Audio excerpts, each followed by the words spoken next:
In today's video, we will discuss 10 best K-dramas of 2024. At number 1, we have LTNS. 우리도 남들 하는 것 좀 하고 살자. 너 지금 나 사랑해서 이러는 거 아니잖아. 섹스를 하다 보면 없던 사랑도 생기는 거지.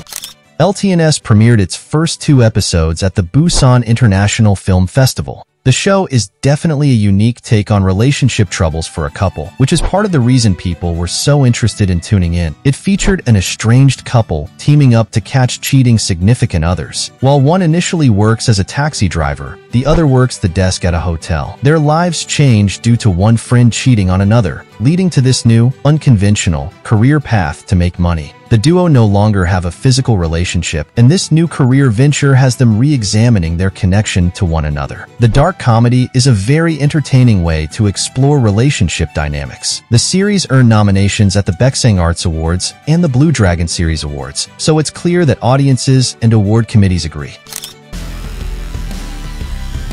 At number 2, we have Doctor Slump. 왜 너를 보면 안심이 될까? 왜 너의 한마디에 마음이 놓일까?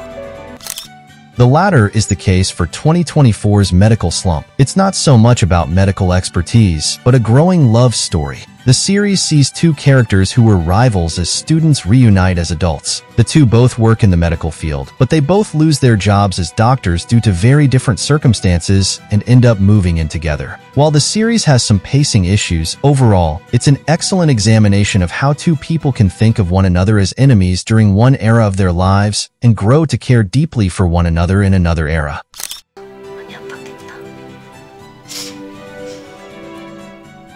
At number 3, we have Captivating the King.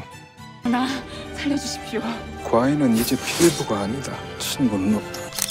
Captivating the King is one of the most popular historical K-dramas to release in recent years. It follows a royal who is miserable, unable to trust anyone around him, and the person he plays Baeduck with. As it turns out, he's right not to trust anyone. The man he plays Baeduck with is actually a woman who has disguised herself and turned herself into a spy in the hope of getting revenge on the royal. Along the way, however, her quest for revenge means she gets to know him and that she falls in love with him. Captivating the King actually steadily increased viewership from the first episode to the last as it aired. The finale had double the viewers of the first.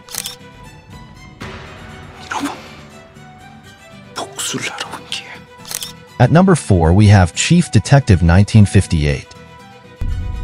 너무 잡고 싶은데.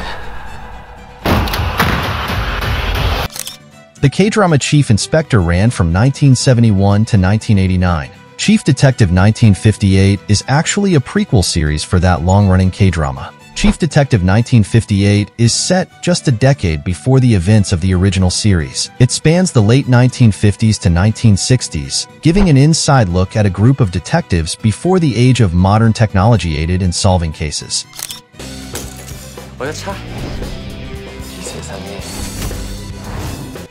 At number 5, we have The Midnight Studio. 딱 이만큼.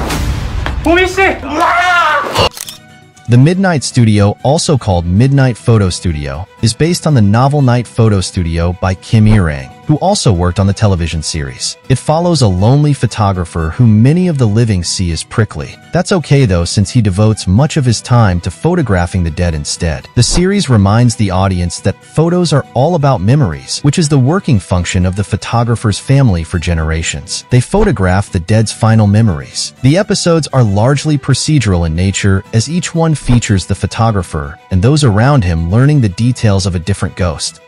At number 6, we have Parasite The Grey.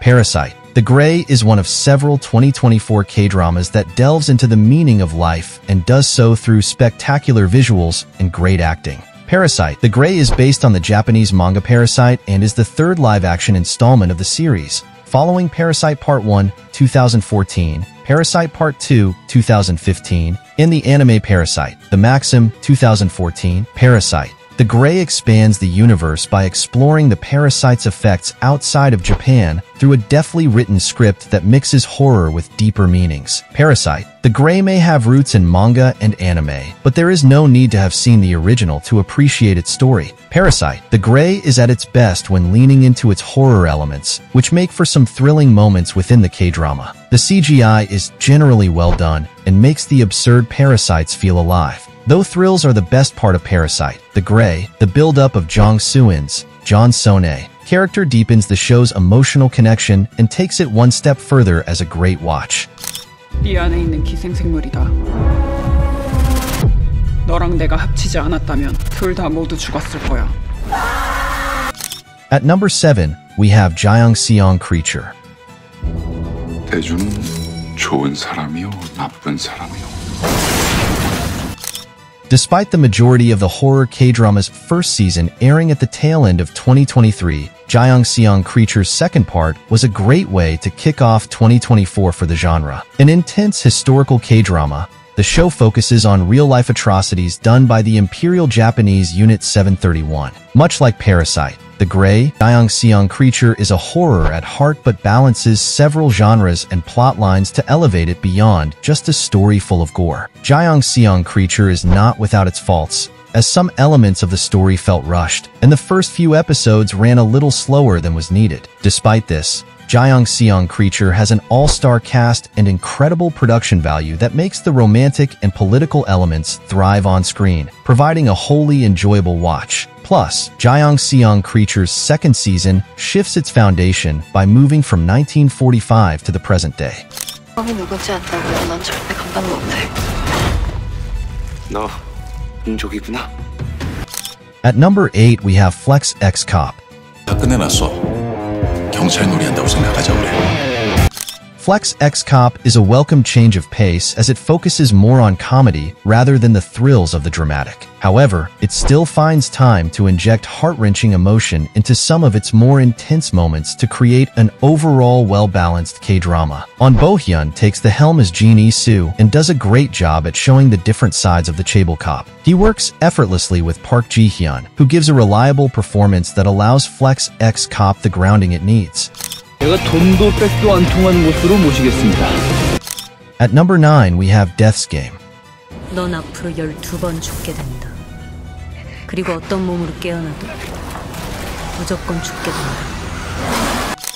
Death's Game has one of the most star-studded casts in K-drama history thanks to the ever-shifting appearance of its leading character, Cho Ije, Seong, who has to live the lives of 12 others and avoid dying to beat death, Park So-dam, and her own game. Though Seong and Park So-dam have very little screen time due to Death's Game's concept, their performances are incredibly impactful. Alongside them, an array of well-known faces within the K-drama industry band together to portray a dark yet human story that delves deep into the meaning of life.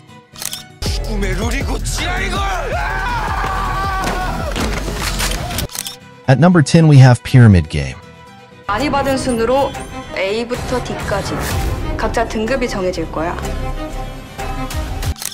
Pyramid Game has been dubbed Squid Game's perfect replacement, the titular game that sees violent bullying legitimized and the commentary on social class that comes with this twisted popular vote bears many similarities to the popular Netflix thriller. Pyramid Game's almost entirely female cast is the biggest selling point. Unlike most popular K-dramas that are full of big names, the majority of Pyramid Game's cast are fresh faces in the genre. This includes Jang Dia, who makes her on-screen debut as the antagonist Baek Harin, yet gives a breathtaking performance for a rookie actress. Every character in Pyramid Game is easy to define but hard to predict, and the ever-changing voting system that enables compliance rather than defiance is horrifying but thrilling to watch, making Pyramid Game a K-drama that is one of 2024's must-watches.